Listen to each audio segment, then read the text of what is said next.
So with how episode 9 of RWBY Ice Queendom wraps up, with Negative Blake taking the stage, those are the type of cliffhangers that turn anime-onlys into source readers real quick, but in the case of Ice Queendom, the source material's a show that doesn't quite go in this direction, so we're all left waiting those 7 days. Thankfully, I didn't have time to watch episode 9 last week, so I got to watch 9 and 10 back-to-back, and what an experience and ride that was. Though truthfully, I'd argue episode 10 has a bit more of a shocking cliffhanger, not in the way that we didn't expect the confrontation, but RWBY charging in, looking like she's about to deliver the final blow to this nightmare grim, all's gonna work out. Of course, we know episode 11's probably not going to be a simple one-shot KO, it's going to be an explosive battle, but those 7 days can sometimes feel like an eternity when you're dying to see where the next moment will take us, and truthfully, this went in directions I wasn't quite expecting, and I think, had I watched episode 9 when it released last week, I probably would have had a different tune when it came to RWBY almost immediately getting woke up from her dream within a dream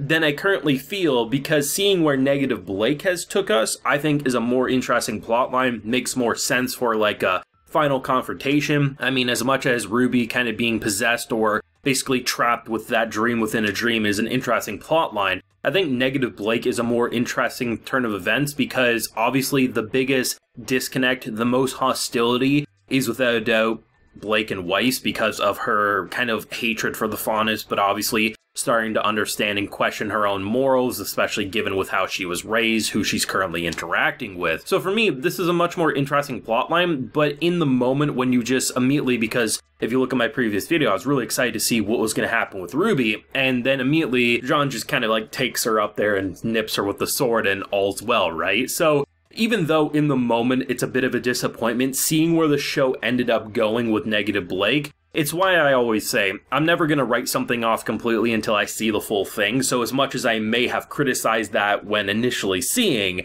obviously as we can see, I much prefer where they went, and if you're going to dedicate time to a conflict, I think having Negative Blake and literally having Blake willingly be possessed, which is a completely different threat in itself, because as much as Weiss has had her time running out, when they initially went in for this last hurrah, there's not going to be enough strength left for them to attempt to go inside, she's going to be fully possessed. Basically, this is the final hurrah, and we were told they need all of the pieces. Obviously, we know each of the pieces represents one of Team RWBY, but with 3 of them destroyed, and the last one, the black piece, obviously being in this haunted house-looking place where all the Faunus are kept, we knew 1 piece was left, but how would 1 piece be enough when literally they're saying they need all 4? What it seems like they're building up to as it stands is that what's going to happen is that most likely Negative Blake's going to break through to normal Weiss, and in return, her trust and maybe acceptance of a Faunus and, you know, someone like Blake, in return that might heal the broken pieces, which would then allow her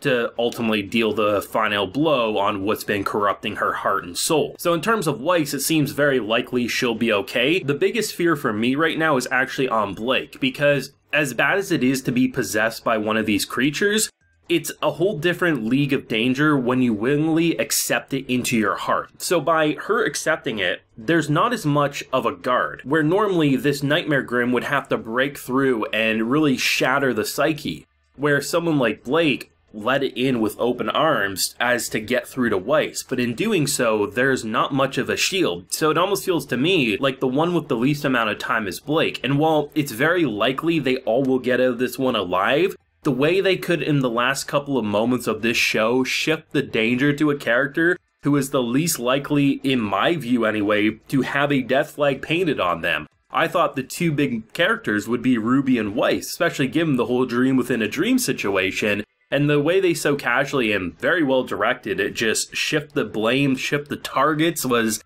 just really well done. I was actually surprised because when RWBY ends up airing, it takes a couple of hours, sometimes a few hours, for discussion to really start going on this show, and as someone who watches it pretty closely to when it releases, sometimes maybe an hour after, there's not a lot of people discussing it in terms of Reddit, Twitter, and things like that, so it could just be that I'm seeing a skewed opinion, because based on previous ratings I've seen on sites, like, the show hasn't been getting review bombed or anything, but I was surprised to see that a lot of people were talking a lot of shit towards episode 10's production. And truthfully, while watching episode 10, one of the points that I had in my brain was like, okay, I gotta talk about the production because I really liked what I saw. So it was a bit of a shock to me, to be honest, and maybe I'm the odd one out here, and maybe a lot of people will say it looked janky, but I found from these special effects, at one point the sky was raining down, it felt like an apocalyptic meteor shower. There was a lot of great special effects I found, from the robots to just the numerous attacks. I thought the up-close and personal animation from attacks to even a lot of the facial reactions, to me this felt like a more refined and polished episode than a lot of the past episodes, and for me anyway,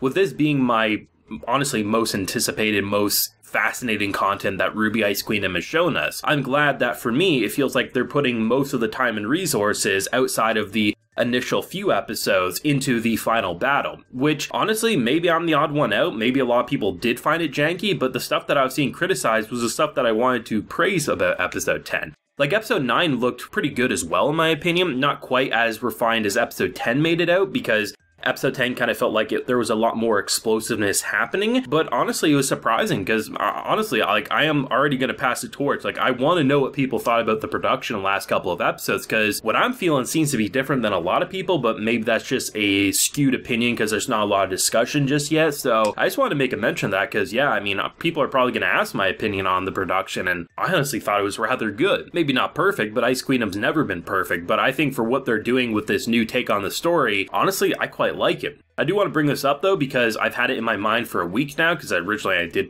plan to make a video on episode 9, but just didn't have the time. There was an interview that popped up on Anime News Network about a week ago, maybe a week and a half ago. I'll have it linked in the description. And originally when this show was being kind of hyped up, being presented before it even started, it was being presented as a one and done season, that they were going to do one show and, you know, they would move on, right? But given the director, I think it was the director's comments, it now seems likely that if it does well enough and that there's a demand for more, we could see more spin-off RWBY anime in the future. Most likely, it would just be another skewed version, so not just like doing a remake of the original show, but twisting it in a way, which honestly would be the best case in my opinion, because if you look at how this show is doing Weiss's character, I do think there's room for criticism on a lot of elements. I think you could look at maybe even Pyrrha as an example. She hasn't really done anything, but honestly it kind of felt like she was being presented as like a breakthrough character, because she was one of the few sillies who didn't basically turn corrupt or didn't just immediately fall apart. Sure, there's still time for her to do something, but, you know, there's